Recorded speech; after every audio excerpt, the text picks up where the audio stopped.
Hello guys welcome back to my new blog. अनि आज हामी यहाँ रुँग्दैछौँ। देख्न सक्नुहुन्छ यहाँ मकै फलिरहेछ, त्यही रुँग्दैछौँ। चराहरू आउँछ, त्यही भएर गाइज यही हो ड्युटी अहिलेको। अनि देख्न सक्नुहुन्छ उता एउटा घर, you can see there home. यहाँ चराहरू यसो रुँग्दैछौँ हामी। माथि यसो साह्रो बोटसोट छ, पछाडि पनि त्यस्तै छ मको बोटहरू।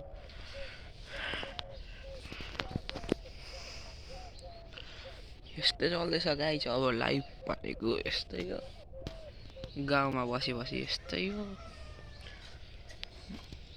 घर पनि कम्प्लिट हुन आँटिसक्यो। त्यो पुरानो घर चाहिँ त्यस साइडमा छ। टेन्सन छ गाइज। यहाँ त गाइज यसो सब्सक्राइबर बढ्यो भने युट्युबबाट पैसा आउँछ भनेको। द्याट इज नट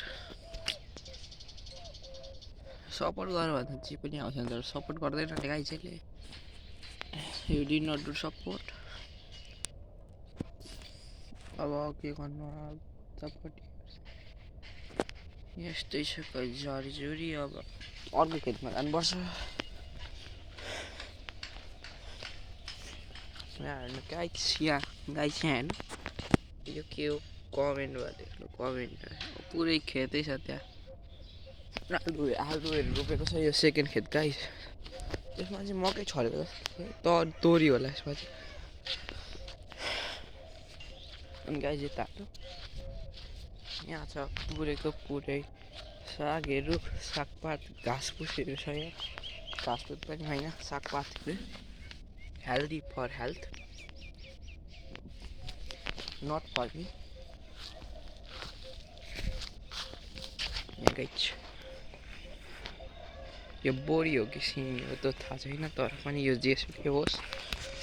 अब लाग्दैछौँ हामी फेरि ड्युटीतिर। ड्युटी धेरै होइन, 3-4 घन्टाको।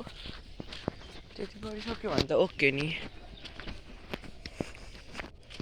अब के गर्नु गाइज, ब्लगहरू ढिलो आउँदैछ। एउटा फ्री फायरको भिडियो आएको थियो होला, सबै कलेक्सन देखाएको। अब त्यसपछि हो